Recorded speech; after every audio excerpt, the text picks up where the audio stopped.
My friends, welcome back to another episode of Hermitcraft, the first of our mega project. That's right, we are undertaking a huge new project, and in this episode we will get started. As you can see out here in the desert, I prepared a couple of beacons. And down here at the bottom of the world, I've dug some tunnels to outline the range of the beacon beams, ready for us to come in and clear out the entire area, which is going to be more than enough space for our very first part of the project. And that's right, there's going to be lots of parts to this project, all will be explained in this episode, but first of all we have some other business to take care of. So the game of Decked Out, it's coming to an end, and actually by the time you're watching this video, the game would have wrapped up on Tango's channel, with him announcing the winners and all of that. So I decided to hop on and play as much as I could during a live stream. We burned through 8 keys and we got this. 4 different sets put together in one live stream. It was absolutely epic, and it'll be on my second channel and I will link it in the description box below. But we are not done just yet. You see, I spoke to Iskal and I said, hey, you're not playing Decked Out. I gave you a free artifact. Could I have it back? And Iskal said, yeah, sure thing. And with this, I believe we can make ourselves another set. So we have the Baking Unique, we have the Baking Common, and then there is the Wild card. And that gives us our 5th set, which is just fantastic. And that will bump our points up to be level with Cubfan, which is pretty cool, but you know, he's probably going to play some more before the game is out. And so we'll probably be knocked off that 3rd spot. But I've had such an amazing time playing this game. And big props to Tango, you know. Go over to his channel and send him some love if you've enjoyed the Decked Out game. This is a remarkable feat to achieve in survival Minecraft, and he has provided us all with an amazing experience. I've really loved playing Decked Out. It's been superb, but the game has come to an end. Well, I guess we can retire that skin and put it to rest. So normality returns for this bee, but maybe not for long, as this hideous machine has popped up inside of the commercial area. As you may be aware, the day after this video goes live is Halloween, and Mumbo has a skin changing machine prepared for us. So let's find out what we're going to be for Halloween. So I believe we put our diamonds into this chest, they get drained away, and here we go. Mumbo, what is this?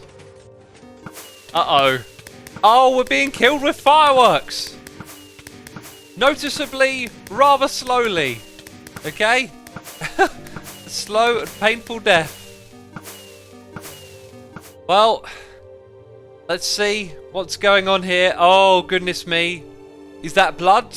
Is it my red zombie skin? Oh! Oh, jeez, I've only got one eye. What's happened to me? I am truly terrifying. I have become some sort of minion of darkness and evil. Oh, I love it! That was an amazing way to spend 16 diamonds. Yes, for the rest of this episode, we are going to be some sort of demonic beast. One that looks rather odd, like I've got no eyes when I'm wearing this helmet. Oh, jeez. And shenanigans here in the commercial area are starting to get a little out of hand. I noticed with my one fantastical beautiful eye that the diamond throne has gone again. Yep, it's been replaced with mycelium.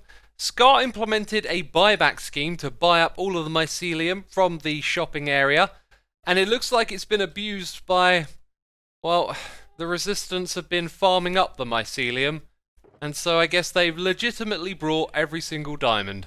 What happens from here? Who knows? I know that I just want to go underground and do some digging. And fortunately for us, there is currently a lot of digging that needs doing over here at the Mega Project. I am going to get underground, get my pick out, and do a whole bunch of digging. And so to give you a sense of how many blocks we're digging away here, you can see the before and after transition. This took a lot of time, and it's more than enough space for the project that goes down here. Yes, this is an extraordinary amount of digging. Look how far it stretches on for. And I have accumulated so much stuff, including an entire stack of diamond ore and then some, all of these other ores as well, and then chests upon chests of stone and andesite and granite, and things that we can actually use to keep our rock shop stocked up, of course. But the best bit is this. Burned through 6 netherite picks. 6 of them, just digging out this ginormous hole. Also, I've got to take this helmet off. That is much better. And you know why we're in this place, right? I've now got to spend quite a long time, probably, repairing these one by one. They do take a long time to repair because, of course, they've got even more durability than those diamond tools. But we'll get these repaired up and then we'll be able to continue. So all of our gear has been fully repaired. I also got some gold blocks from doing this. And we also added a chicken head filter a while back, like a very crude one. As you can see, no chicken heads from that session. So my friends, it is time to talk about it. What is this mega project I have planned going to be? Well, as we fly into the storage component of our base, you may have seen, hanging around for quite a few episodes was a cauldron and a brewing stand over here. At one point I had a whole bunch of work blocks which we ended up tying into various parts of the base. And so the one thing that I don't have at the moment is a brewery, and I've left this out here to remind me that at some point I may wish to make one. But you know me, whenever I make my farms and projects, I do like to go a little bit over the top. For example, the bees over here. We have an absolute ridiculous amount of them. So what if we were able to make a ridiculous amount of potions? What would that mean for not only myself but other hermits on the server? I mean, I literally want to make a stupid amount of potions. And not just these types, I'm thinking splash potions as well. Essentially, we're just going to provide all the potions to the other hermits is the idea. And so with access to all of these different types of potions, again including the splash ones, it'll be convenient for other hermits, but it may enable things like mini-games to be possible, right? I've already got an idea to create a PvP arena where the main weapon is simply a splash potion of damage that players can throw at one another, but of course that means that we've got to make a heck of a lot of them. And just being completely realistic here, there are some potion types that are actually going to be really difficult to create because farming some of these items is a complete pain. But then I've never really had the motive to go out and make a pufferfish farm. So there might actually be some reasonable ways in which to get a mass amount of the ingredients for these types of potions. So we're going to start with the basics and we'll be making those in massive quantities. And I gotta say now, I don't think I'm going to include Dragon's Breath in this process for the Lingering Potion. One of the things I really want to focus on is making all of the ingredients in this process AFKable, and a Dragon's Breath AFK farm, it's probably possible, but who knows, maybe. Essentially, this project is going to start out big, and then it will have the flexibility to get even bigger with all the different types of potions that are available in this game. And some of you totally sussed it out when I showed you the hints from what I've been collecting from our witch farm. So with farms that I've currently built and things that we have access to, we can make all of these items right here. And then this becomes a really big open-ended project because there are all these other things that we need to farm. So this potion project essentially opens us to building lots and lots of farms.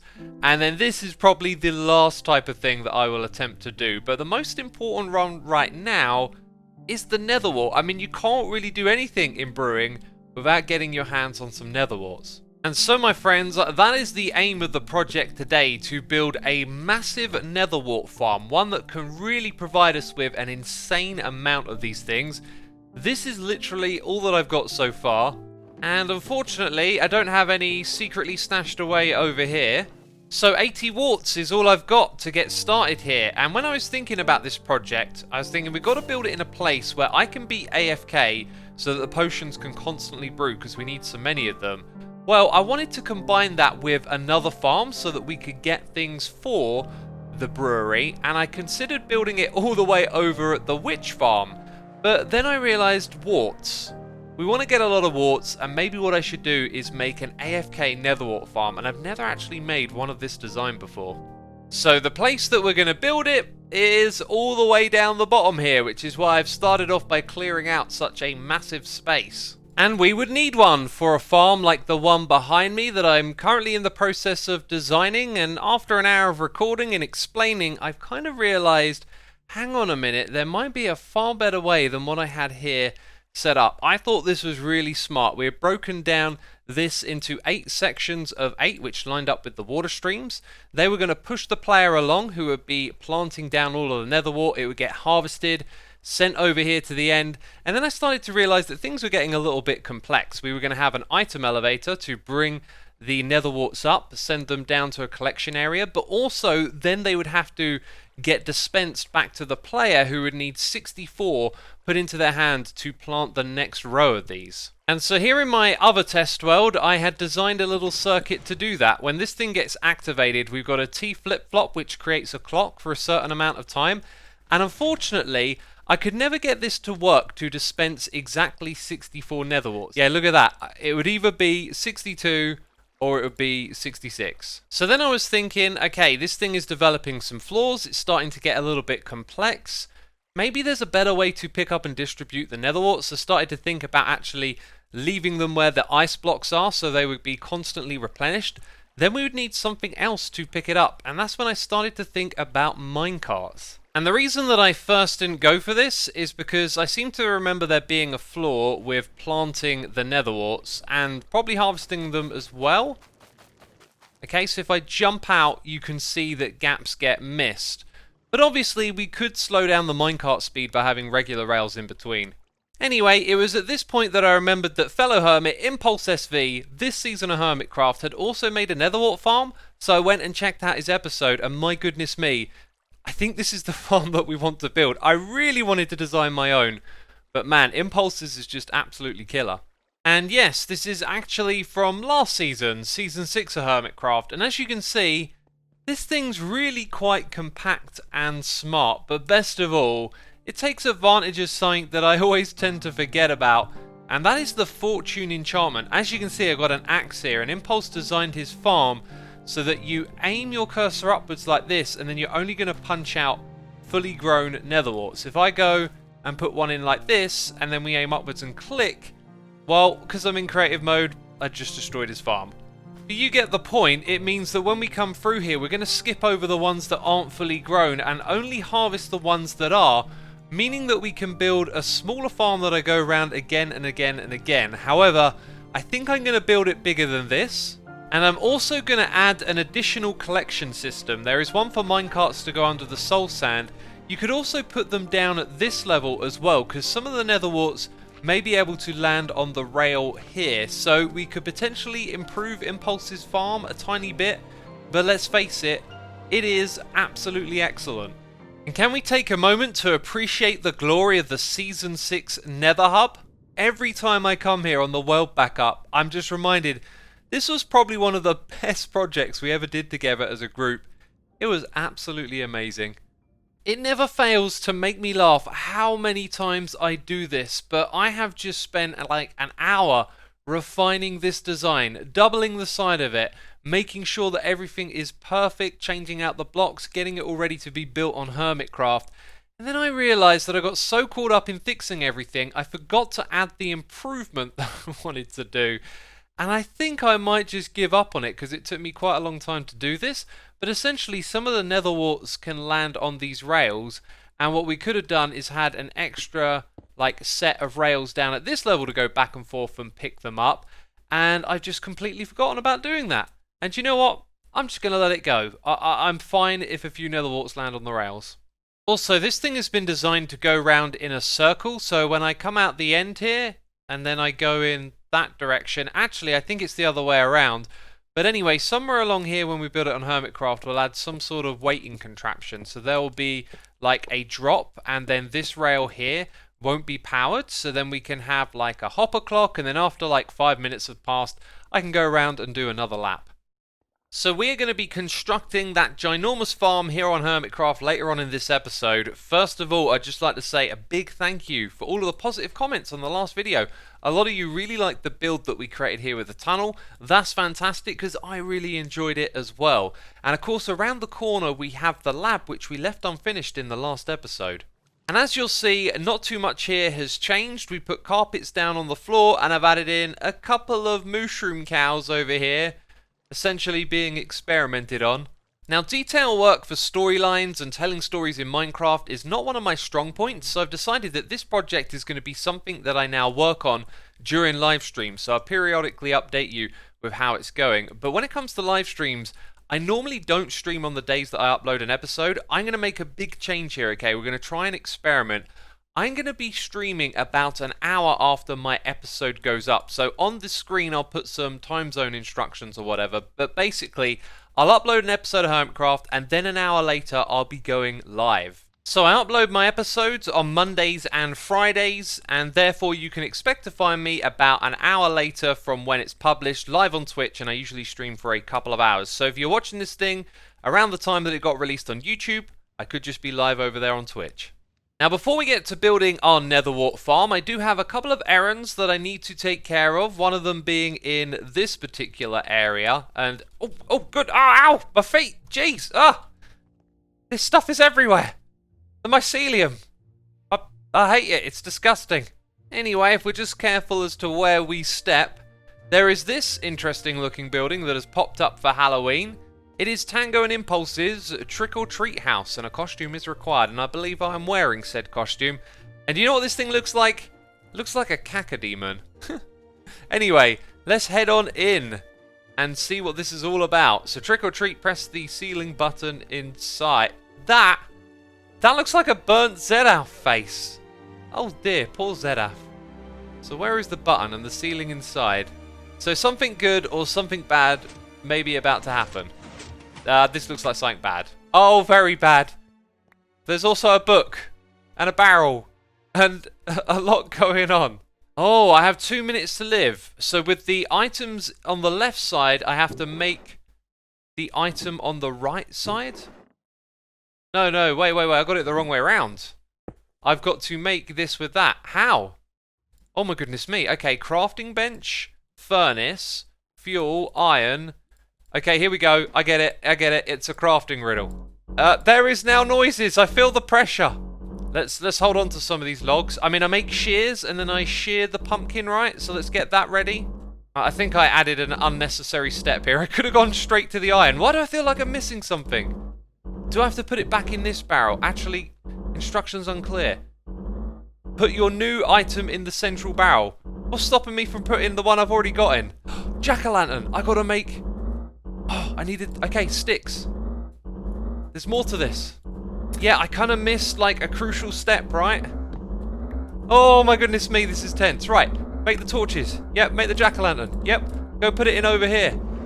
Yep, I'm also going to go put that back over there, because I can't help but feel it might need to be in there. That's it.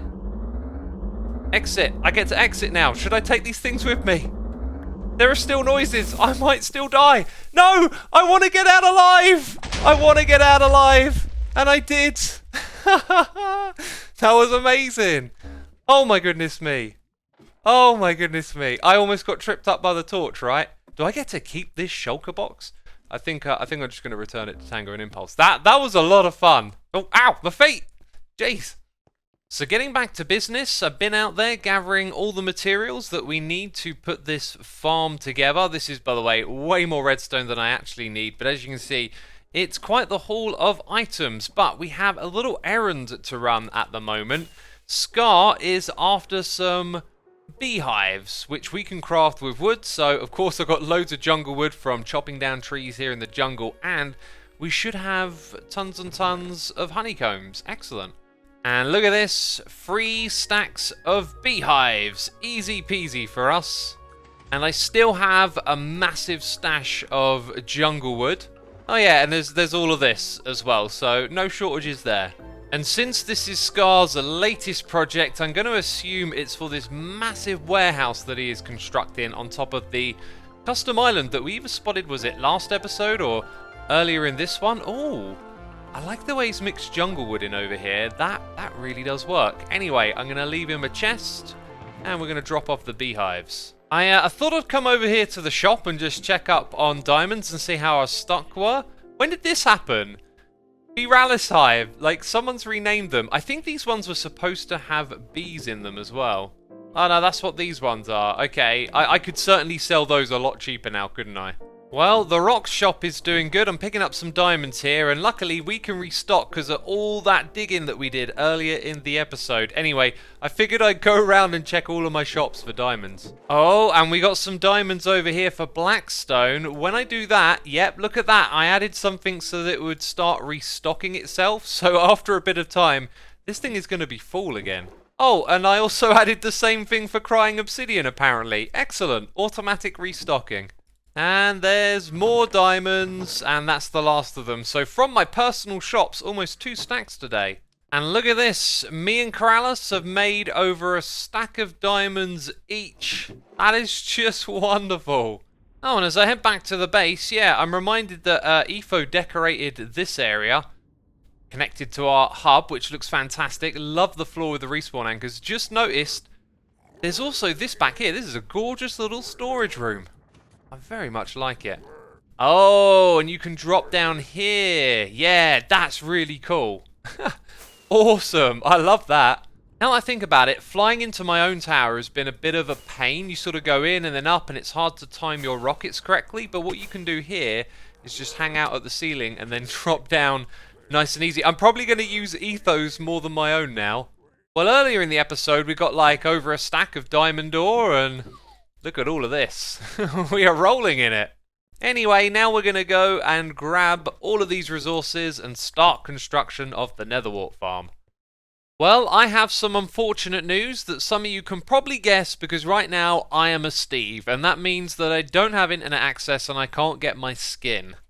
Yes, the internet was scheduled for some maintenance on this day, and it went offline before I was able to finish building this, which I wanted to put in at the end of the episode, but I guess it's going to be in the beginning of the next episode, right? We'll have a time lapse, and then we'll see this farm in action, and we'll be moving on to other projects that are a part of the mega project.